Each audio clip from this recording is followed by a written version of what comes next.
Hi, and welcome to our program, Counteracting the Disease Continuum in Non-Metastatic Hormone-Sensitive Prostate Cancer, Biochemical Relapse After Localized Curative Therapy. I'm Brian Rini. I'm the Chief of Clinical Trials at Vanderbilt Ingram Cancer Center, and I'm joined today by my colleagues, Dr. Gillessen and Dr. Sweeney. Hello, I'm Silke Gillessen. I'm a medical oncologist from Switzerland. And hello, I'm Dr. Christopher Sweeney. I'm a medical oncologist from Boston, Massachusetts, United States. Thank you both for joining. Our faculty disclosures are displayed on the screen. In case you missed it, make sure you check out last week's tutorial on imaging and radiotherapy in metastatic hormone-sensitive prostate cancer. Keep an eye out for one on second-generation androgen receptor inhibitors later this week. During today's program, we'll be addressing the following learning objectives. First is to formulate a treatment strategy for early pharmacologic intervention in patients at risk for non-metastatic hormone-sensitive prostate cancer or who have undergone definitive therapy with biochemical recurrence. And then secondly, to assess the evolving scientific evidence and best practice recommendations to guide management in these earlier stages of the prostate cancer disease continuum. So I'd like to start with a discussion of traditional options for patients with non-metastatic hormone-sensitive prostate cancer. So we're talking about patients who've had definitive local therapy and then experience a PSA relapse with conventional imaging, that is CT, abdomen and pelvis, and bone scan negative. And we'll get into discussions of more novel imaging as applied to this patient population later. So one option is salvage prostatectomy after primary radiation. This is, I think, rarely pursued. There's some case series in regard to this. It's not a standard approach, and I think most patients really aren't eligible for this kind of therapy. And what we'll talk about most is patients who've had prostatectomy and then present with biochemical recurrence. And there are several series in this regard, several large randomized trials, and I'll just highlight a couple of them. The first published in New England Journal most recently in 2017 was 760 men with non-metastatic hormone-sensitive prostate cancer, had prior prostatectomy with lymphadenectomy, and had PSA recurrence in the range of 0.2 to 4. These patients received salvage radiation with or without bicalutamide hormone therapy. And this bicalutamide was 150 daily for 24 months. And as you can see, both in the rate of metastatic disease and overall survival, there was an advantage to receiving hormone therapy with radiation. And this really mirrors what was seen in the high-risk localized setting. We know now from many levels of evidence and many trials that hormone therapy adds to radiation. And I think this is just further evidence that it adds in this setting as well. And we're going to talk more about the parameters to give radiation in this setting and the PSA and kinetics as we go through the presentations today. A second study that looked at this, published more recently in Lancet Oncology, looked at also over 700 men, similarly with biochemical relapse prostate cancer and prior prostatectomy. In this case, the PSA range was a little tighter at 0.2 to 2.0. And these patients received, again, radiation therapy with or without hormone therapy, in this case, an LHRH agonist. And again, you see both in terms of progression-free survival as well as metastasis-free survival, which we know in this setting is a surrogate for overall survival.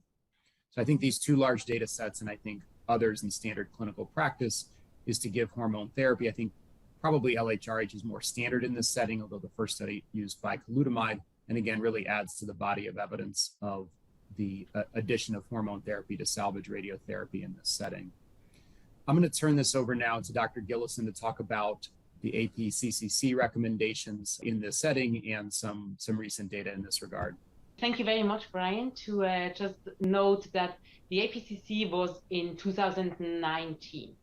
So even if you see it was published then in 2020, this was all based on the data that we had 2019. And I guess this is very interesting because this was one of the questions, because in reality, there's a lot of discussions always also in our conferences, probably also in yours. When should we do the first imaging in patients with a rising PSA? And we asked the panelists, more than 70 from the APCC, and you see here that interestingly, that there was no consensus really for one certain cutoff, but it was very clear that a majority do already salvage radiation therapy when the PSA reaches 0.5.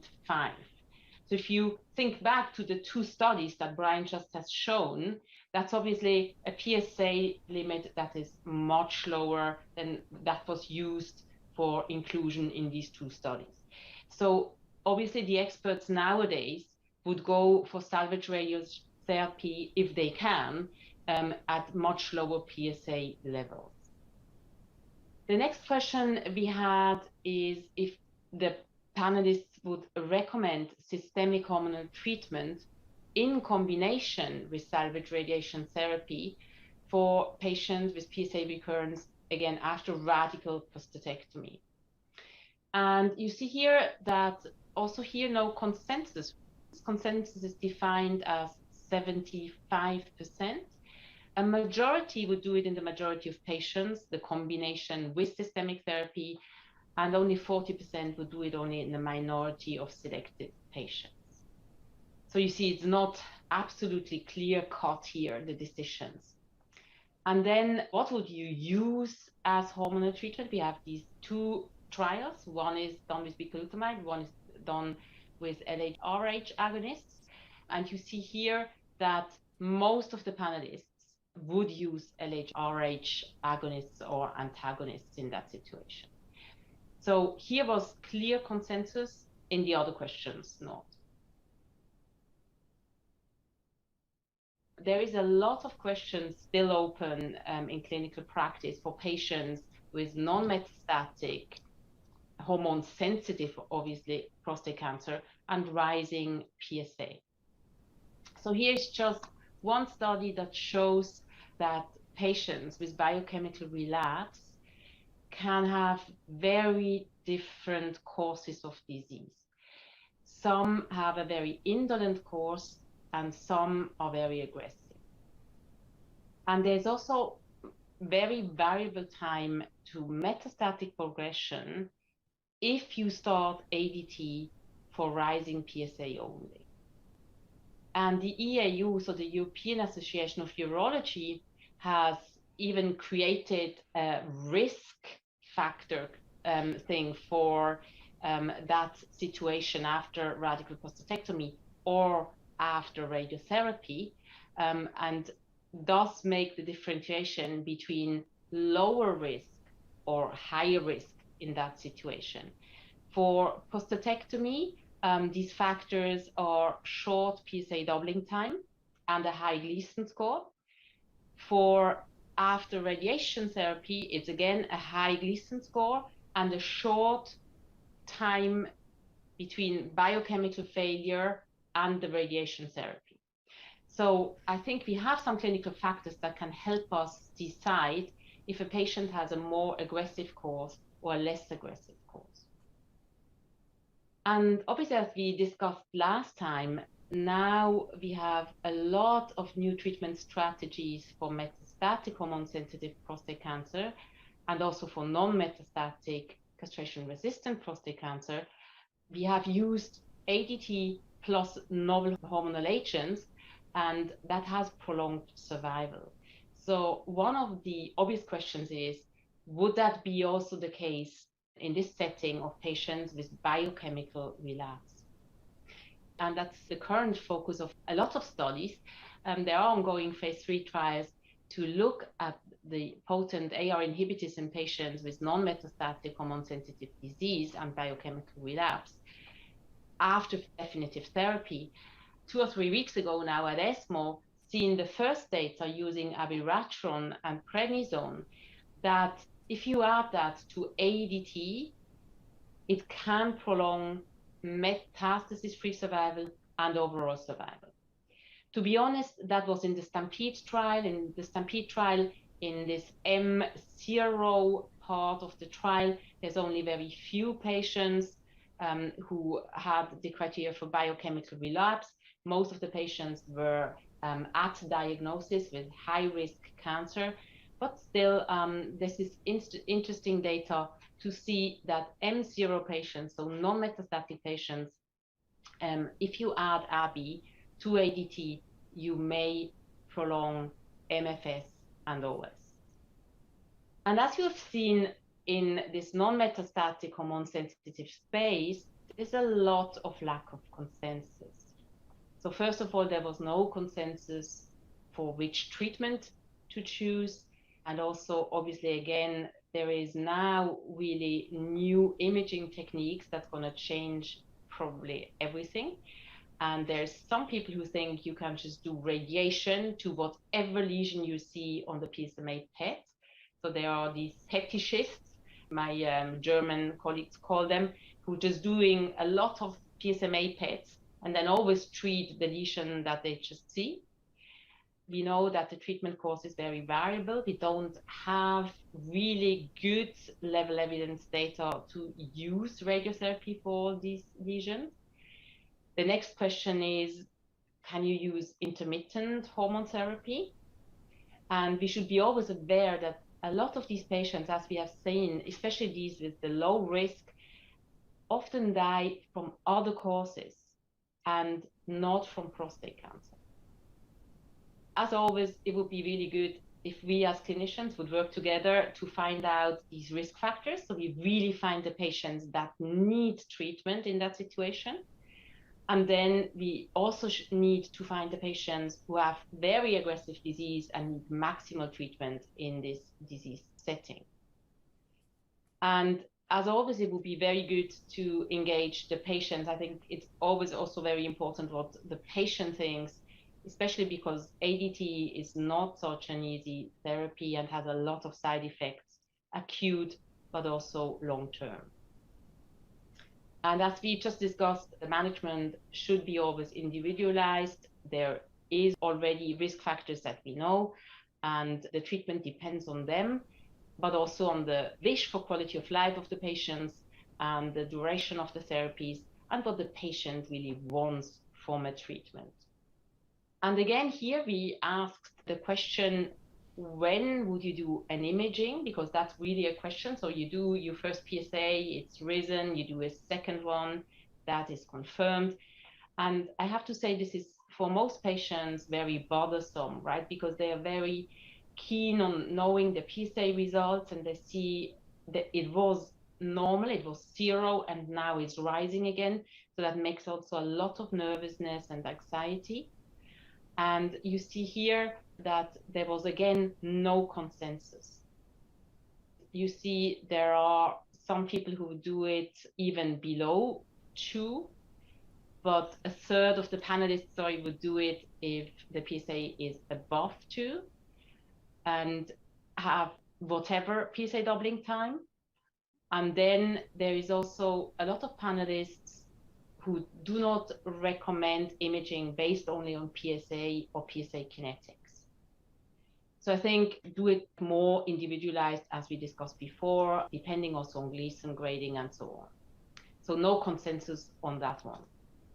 And here again, what imaging modalities would you recommend? Here was clear consensus. If you have it available, 80% would use PSMA PET-CT or PSMA PET-MRI. I think that was pretty clear, and I guess this number, again, this was 2019, may have risen because it's also much more available now. The next question, in men with non-metastatic disease and confirmed rising PSA, would you recommend to start long-term ADT? And I think this is a very important question again. So when should you really start systemic therapy? And you see here, less than 10% would do it in the majority of patients, and 80% would make it dependent on the PSA value and the PSA doubling time. For example, the one that Stampede used as inclusion criteria. And again, only 10% would give ADT only after detection of metastatic disease. So there is a consensus here to do it in a minority of selected patients. We have a lot of open questions, as we've seen, where there is no consensus, even if you ask the word experts. And we try to find out, so which of these questions are really addressed right now in clinical trials. And you see here that if PSMA PET-CT should be used to guide radiation, there is a trial addressing that. We're going to discuss that later. At which PSA level to start salvage radiotherapy? There is no trial who really asks that question. Then there's also the question about systemic therapy, also like more combined therapies. There are trials ongoing. And as always, the duration of the systemic therapy, that's a very important point, right? Because you tend to give it then forever, but this question is only partly addressed in the ongoing clinical trial. Let's talk about how you approach these biochemical relapse patients before PSMA PET or before PET in general, and then after, because I think those are kind of two different things. But let's just sort of lay the groundwork, and Chris, we'll start with you. So before you had access to Axemin or PSMA PET, let's pretend it's just conventional imaging, and you have a biochemically relapsed patient. How were you deciding in whom to apply salvage radiation? And were you consistently giving hormones then, and what kind and how much? So the answer is patient-based, individualized treatment as much as possible. So picking up on the APSC, I think it's very clear that people will give systemic therapy with salvage radiation therapy for anyone with high risk features. And so there's a consensus around high risk patients should probably get it, but not everyone. There is a little bit of debate as to whether a patient has good risk features like margin positive, really low PSA if you can get by with just radiation alone. So I do individualize that, and I go through this conversation with patients as to, I think there is a benefit to adding the hormonal therapy.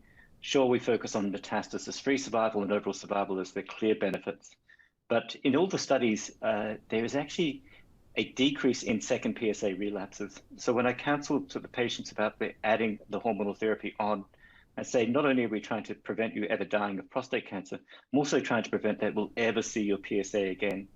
And my approach is 6 months of LHRH therapy with castration levels, obviously, and with the salvage radiation therapy, and saying your testosterone is very likely to recover, and it is very likely that you will never see your PSA again. And so try and layer on the total level of benefits. Which type of LHRH therapy? There's now the oral analogs with quick testosterone recovery we can talk about.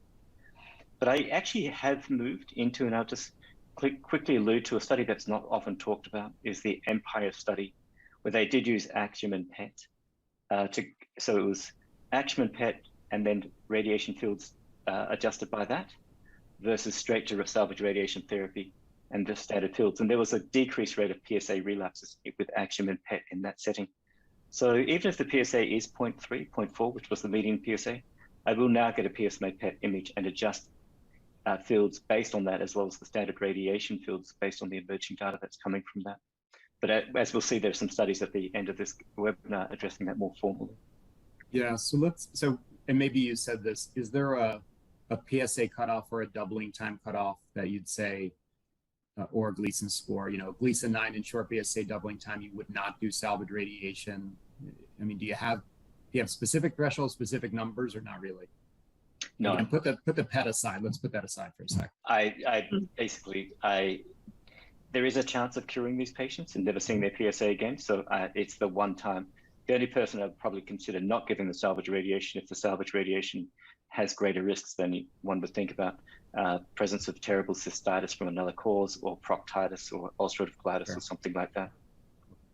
So, okay, same question to you. Let's put aside the PET imaging, because I think that changes the equation. We definitely need to talk about it. But in the conventional imaging days, or if that's all you had, how did you approach patient selection for salvage radiation?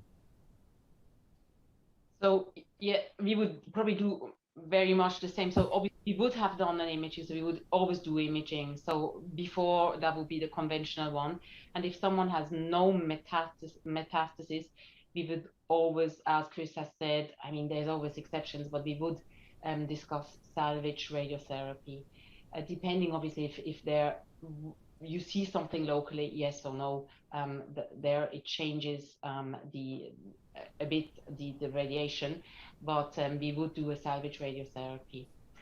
The ADT, I have to say, probably our radiotherapists were a bit less enthusiastic about that for a long time before the trials came out. Right now, and also a lot of patients had decided to not do it. that was actually pretty interesting. So I guess when you discuss with them the long-term effects, the short-term effects, not everyone wants to have a combined therapy where you're not that sure about the benefit. And I think we discussed that pretty openly with the patients. And if mostly we would also go for these 6 months, as Chris had said. So now let's talk about more modern approaches, and obviously there's access to Axemin PET scan, PSMA PET. Let's assume that everyone has access to everything, which isn't, I know, realistic, but that's sort of where we're headed. So are you getting PSMA PETs in all your patients in this circumstance, or some of them? And if just some, how do you decide? Silke, we'll start with you.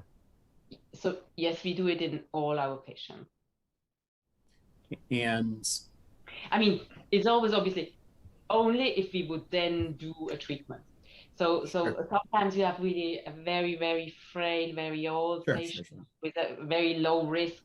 So that's something else. But it's approved in Switzerland for biochemical relapse. And I mean, I haven't seen anyone doing conventional imaging since at least a year or so. Okay. And then if somebody's PSMA PET positive outside the prostate, how do you handle that? Are you still thinking about radiating? By that you mean prostate bed, Brian?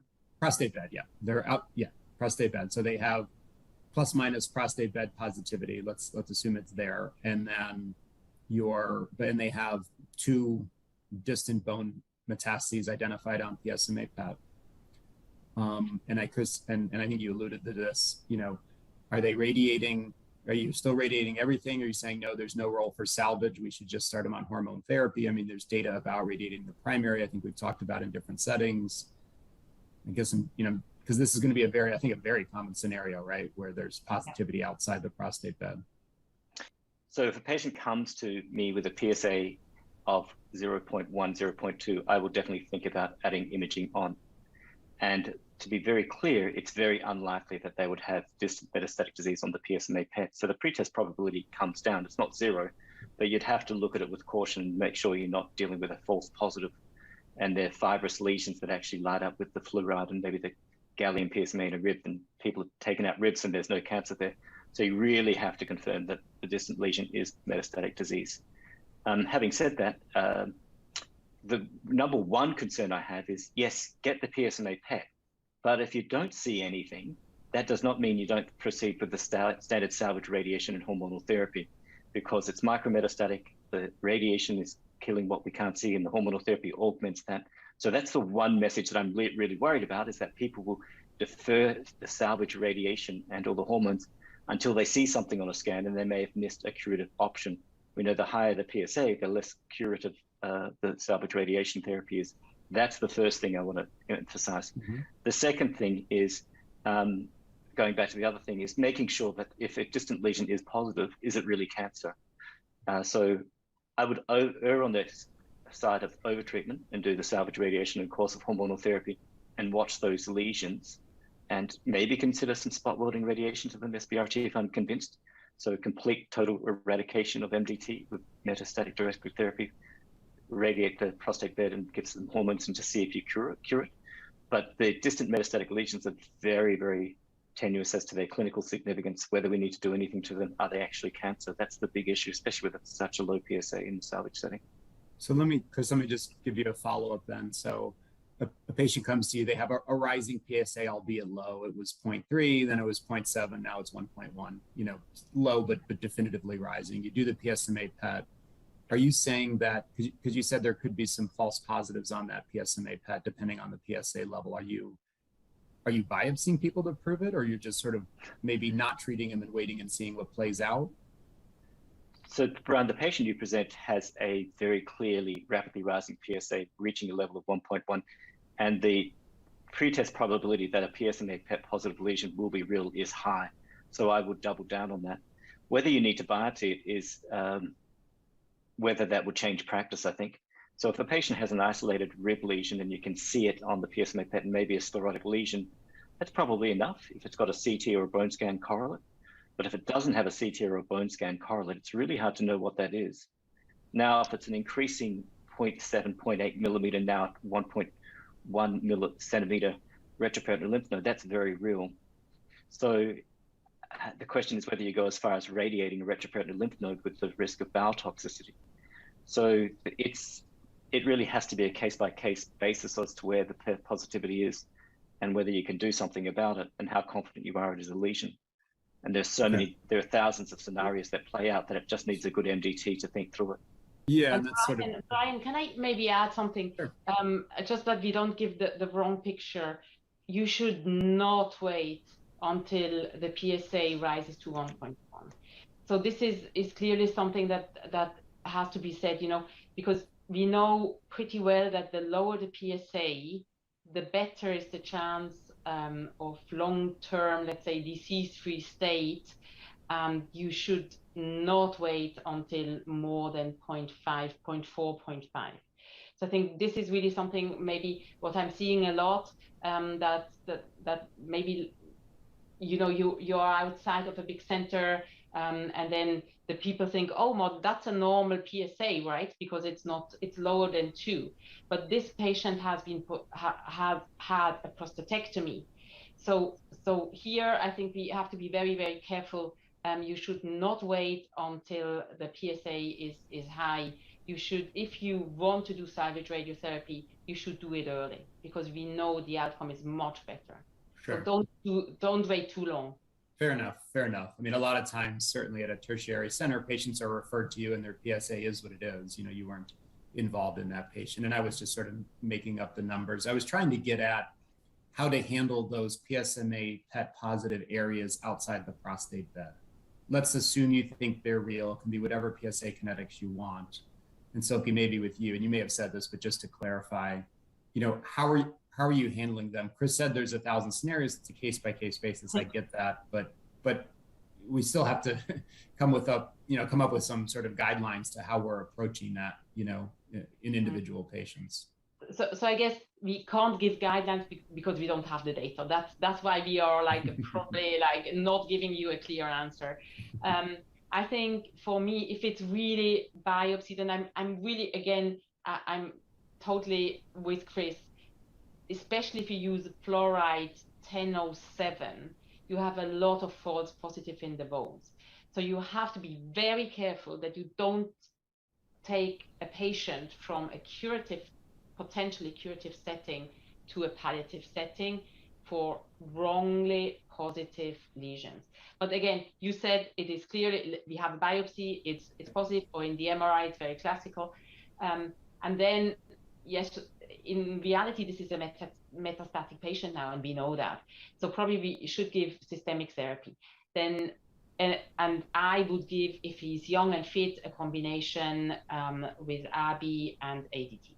The next question is, should you also irradiate these 2-3 lesions, right? And in reality, I guess we are doing it from time to time, but we don't have a good basis if that really helps anyone. And the other point is that maybe you should then also think that if someone reacts very well with the PSA, that you then could maybe also stop the treatments. So that not someone after that has forever ADT, if you decide to do the radiotherapy, and you have really radiated all the lesions, then the big question comes, and we don't know that, do we really need this systemic therapy for years to come? I'll just try and see if I can summarize the big picture on what I think we're both saying is, do not miss a curative option by waiting for the PSMA PET to be positive. That's message number one. Number two, if you are unsure about whether a lesion is positive, I would propose on over-treating with systemic therapy and radiation with the chance of cure, rather than under-treating and potentially missing a curative option. So when you're playing out the scenarios, if I say that's a distant metastatic disease and it's not, did I miss a curative option? I would err on the side of over-treating with hormonal therapy and radiation, rather than just deferring to systemic therapy and miss that curative option. And the question is, what type of systemic therapy and how long? So do not wait for the PSMA to get positive to treat, because it could be too late. And do not presume a lesion's positive and undertreat by just reverting to systemic therapy alone, I think are the two guiding principles. At least they're the ones I follow. And Brian, maybe, you know, here comes the question that you have answered very elegantly for kidney cancer. Why are we not just waiting 3 months, do a new imaging, and if someone has then not 3 but 15 lesions, I guess really we don't have to do the radiotherapy. If it's still 3, we can think about it, right? Mm-hmm. So I guess there's also that old oncology thing. I mean, can we also maybe just do a control scan and see what happens to realize what setting is the patient in? Yeah, and when I approach these patients, or any patient, I guess, I mean, sometimes time makes you a lot smarter. And while we want to be appropriately aggressive early, we don't want to be overly aggressive in that patient who's going to blossom, right? Because then we haven't done them favors. And I think that's, with the introduction of PSMA PET, that's sort of maybe what's happening in this space, is sort of this back and forth, and we're not really sure in individual patients, and we don't have good prospective data about waiting or not waiting, or if there's 2 lesions we would radiate, but if there's 4 we wouldn't. There's all these sort of interesting patient scenarios that I just don't think we have data yet. And that's why I'm sort of picking your brains, because we're going to have to treat patients in the meantime, right? And until there's data, but it sounds like it's certainly an evolving field. I think in the interest of time, let's move on to our patient case, which I think is going to bring out a lot of these same issues, but let me go through it and then I'll ask you each to comment. So this is a 48-year-old male, so young male, initially presents with the PSA of 15, has no disease on conventional imaging, so CT abdomen and pelvis and bone scan. Appropriately gets a biopsy, has a Gleason 4 + 4 = 8 and 4 of 12 cores, undergoes a prostatectomy and has margin positivity, no seminal vesicle invasion. His Gleason score is confirmed. He has an appropriate undetectable post-op PSA, and also on path did not have any lymph node involvement. He was observed and monitored by PSA. 9 months after prostatectomy, so relatively early, has a detectable PSA at 0.2. You'll be happy to know he then underwent salvage radiation. So they didn't wait for his PSA to rise further. Gets salvage radiotherapy and 6 months of ADT. His PSA is then monitored after that point. Now, 2 years later, has a detectable PSA. It's risen up to 1.2. I don't have intervening data. PSA doubling time calculated at 9.3 months. He's observed further 3 months after that. His PSA almost doubles to 2.5. So his doubling time is clearly probably in the 3-month range at that point. Has a normal testosterone, gets repeat conventional imaging, which is negative, but a PSMA PET, which has an isolated lesion in his second lumbar vertebrae. So an otherwise healthy patient has undergone prostatectomy, salvage radiation with brief hormones, now with a further rise in PSA and a solitary metastatic site as detected by PSMA PET. So maybe, Silke, why don't we start with you? How would you approach this patient? Yeah, I think that's a very rare case, I would say. So this is not, normally you see a bit more than just 1 lesion. So that's interesting. I guess it's really something to discuss with him, right? Because there is some data that to start the hormonal treatment earlier is better. So if you now decide to do the radiotherapy and not give systemic therapy, maybe you harm the patient. This is something I guess you have to be aware of. This is a patient that probably would have made it into STOMP or almost in the study from PTOS. And if the patient wants to avoid starting ADT, then I guess the answer is very clear. Then you could just do the radiation and hope that you can postpone the ADT for some months. In such a young man, that may be a good idea, except again that you have to tell him that you don't know if it could be that the outcome is less in the end. You could also go for the maximum and say, okay, let's do the ADT and also irradiate this lesion. But in reality, we don't have any data that this is, until now, that this is really better. Okay. Chris, why don't you tell us how you would approach this patient? I know our next section is you talking about some of this data, but maybe just give us, if you're seeing this patient in clinic, what would be your initial thoughts? Oh, Brian, can I add? I think there's now some studies, and I guess if everyone who has a study open, like, I think we should really not think we know what is best, but accrue these patients to studies. Sorry. Agreed.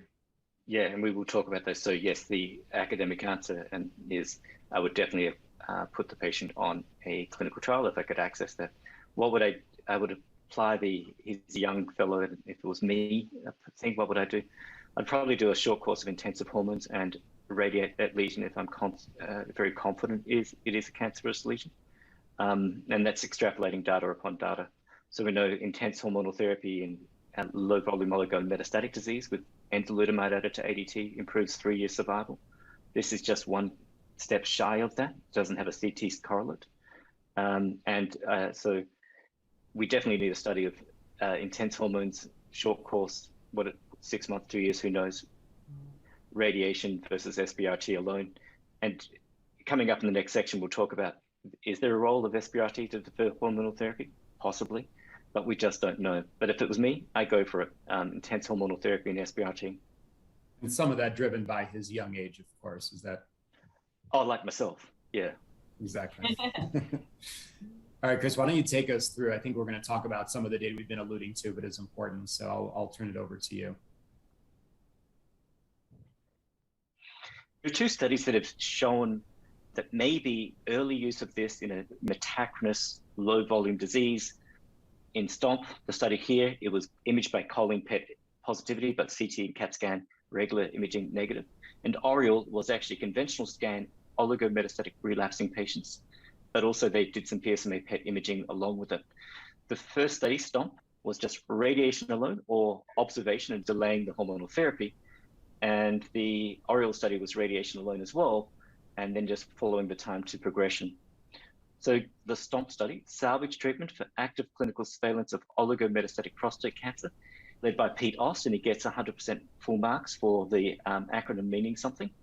And what I would just say up front is that Pete is not adamant. He doesn't stomp his feet about giving SBRT to these patients, but he's a very academic and great investigator. And his study was MDT, SBRT versus active surveillance, as I said, with the endpoint of ADT-free survival. And they basically said, let's defer progression until we see 3 more lesions on the choline PET imaging. And then they looked at time to castration resistance as the secondary endpoint. Let's look at the 3-year landmark. There was a 20% rate of not having started hormonal therapy. So 80% had started hormonal therapy versus 40%. So almost a doubling of the delay of needing to start hormonal therapy at 3 years in this patient population. And as you can see on the right, there was really no compromising in the time to castration-resistant disease. And maybe what it did is that it allowed the patients who got the early SBRT not to have to need hormonal therapy for as long.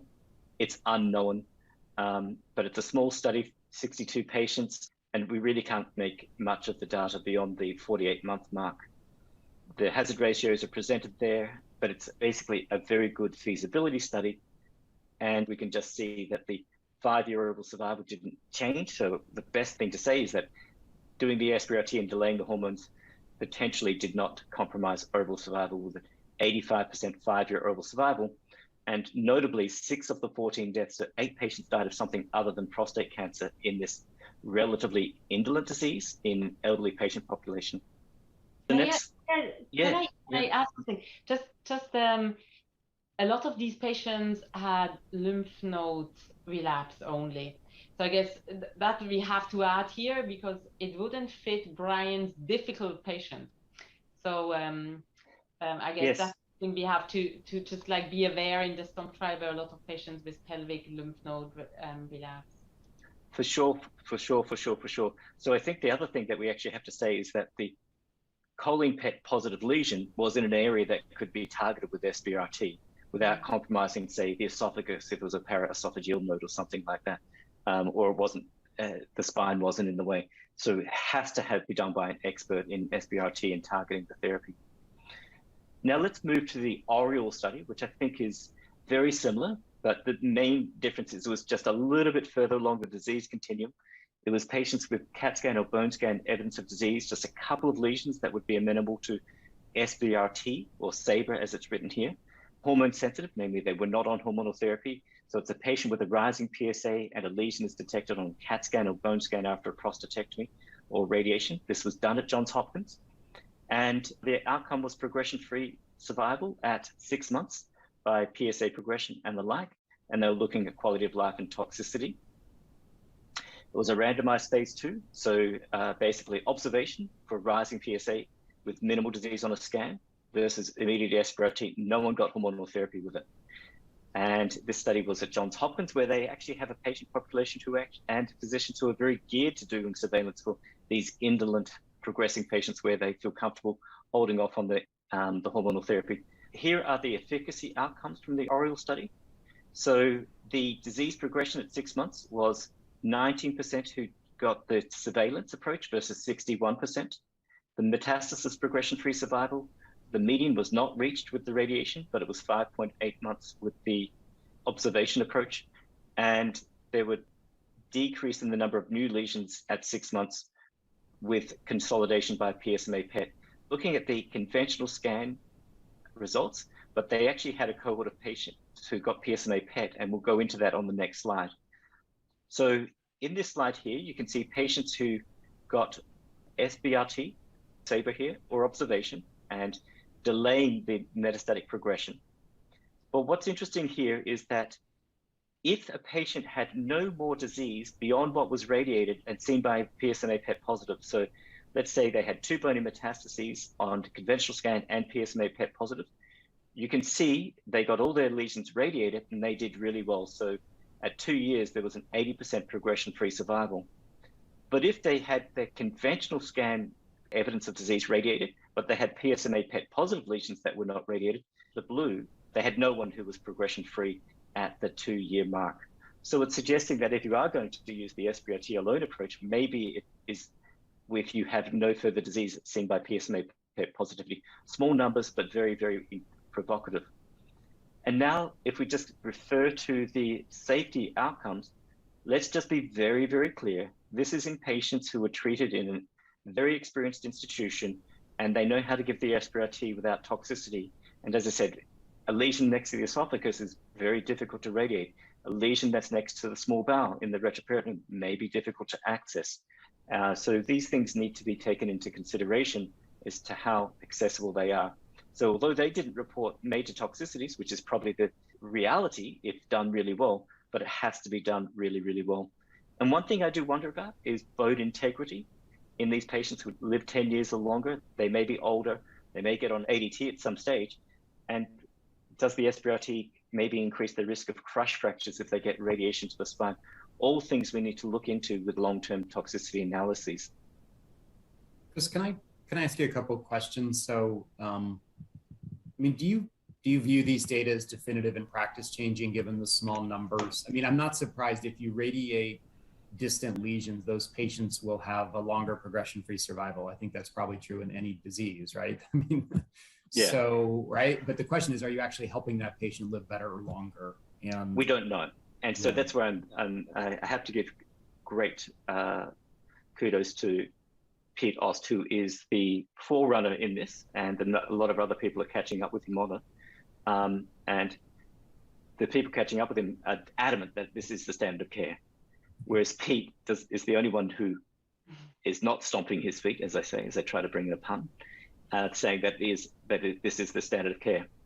And so the conversation I'm having is, well, we know that there's a survival benefit with enzalutamide in oligo-relapsing metastatic patients. With early enzalutamide, 3-year survival goes from 83% to 91% in the ENZA-MET study. We haven't seen any evidence of survival benefit with SBRT alone. Mm-hmm. And the arguments made for the SBRT alone approach is to defer the hormonal therapy. So we really need a clinical trial to answer that, and we'll come to those in a few minutes. Great. Maybe we'll move forward then. And Silke, I'll ask you to talk about some of these ongoing trials in this non-metastatic space. Thank you very much, Brian. Yes, so there's rather some trials ongoing in that setting. So I think, you know, not only from our consensus, I think it was very clear that we need in that setting some good data, some strong data. And you see here 2 trials that have really focused on systemic therapy. The first one is AFT19 that looks for LH-RH analogs as a standard of care arm versus standard of care plus apalutamide versus standard of care plus apalutamide plus abiraterone. And you see like 500 patients are planned to enroll. The primary endpoint is PSA progression-free survival. And we hopefully will see some of these data sooner or later. I guess here the question always is, how important is PSA progression-free survival as an endpoint? I guess Chris would say we should have metastasis-free survival, because here at least we know that it's a surrogate marker for OS. So I guess that's a bit questionable in that study. And also you could discuss if really the combination of APA and abiraterone makes a lot of sense, because we have now seen studies where the benefit is not very convincing, and it has obviously added toxicity. Then there's also the EMBARK trial. This is a much larger trial. Again, it's a 3-arm trial, and I think with a very interesting arm with enzalutamide alone. I think that's something I get asked a lot, you know, can't you just give the anti-androgen and not having all these side effects of the classical ADT versus the classical ADT plus enzalutamide? So I think this is really a very interesting study, and they have used metastasis-free survival as an endpoint. Can I comment on that? Yes, so please. What we need to be very, very clear about is that metastasis-free survival in the non-metastatic CRPC is one very clear process. And although it was associated with an overall survival, we've not shown what the surrogacy level is with OS in that setting. We have shown MFS as a surrogate for overall survival in the adjuvant setting, like the STAMPEDE abiraterone, as it just did, and the ICECAP effort. Here, we do not know the clinical significance or the surrogacy of MFS for OS in this relatively, sometimes very indolent disease of rising PSA post-prostatectomy or radiation. So we have to, this study is based on trying to show that you delay the radiographic event, and all the secondary endpoints are to support the clinical benefit of supporting the MFS asymptomatic radiographic event. It'll take another lot of work to actually show what level of MFS benefit you need to correlate with an OS benefit. So here, this is purely on clinical benefit, not on surrogacy for overall survival. I just want to get that out there. Thanks, Chris. So that's a very important comment, and I guess OS is there as a secondary endpoint. So hopefully we will get some information there. And then the other things, obviously, that are right now really pressing is this PSMA PET imaging. How can you use it? How are you doing best use of it? And these are the two trials that are looking more into also the imaging component of the biochemical relapse situation. Thanks, Silke. So it looks like, from some of the timelines of these studies that we're not going to have results for many years. So as we sort of talked about, I think the clinical evolution and application is going to evolve way before the trial results. And, I know in my center, you hear really very polarized opinions that, yeah, SBRT to every known site is the standard of care versus no, it's not the standard of care. And so it'll be sort of, interesting debates over the years, as we move forward with this.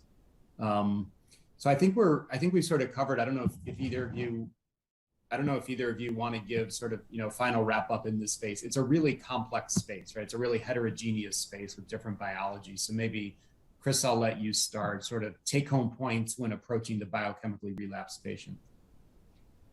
Just engage the patient characteristics in the tumor characteristics in making a decision. There is not a one size fits all. I have a patient with a PSA who is 92 years of age, and I've been watching his PSA go up from 30 to 110, and he has no symptoms. He has nothing on his imaging, and he's having falls from just being very old. Then there's the patient who is 52 years of age and has a rapidly rising PSA, and it's reached 0.2, and there's nothing on conventional imaging, and we're doubling down on radiation and salvage radiation. I've also got a patient who was 62 years of age. He had local relapse just in his prostate after definitive radiation therapy. He'd been through all his hormones, and we actually finally decided with PSMA PET imaging only in his prostate, residual prostate area, we take him to salvage prostatectomy, and he's now years later without a rising his PSA, and his testosterone is normal. So it's my take-home message is be proactive with hopeful curative intent in younger men, but managing treatment burden against potential treatment benefit. And whereas in older men, I think you can step back and take a slower approach. Mm-hmm. Thanks. Silke, what do you think? What are your take-home points in this setting?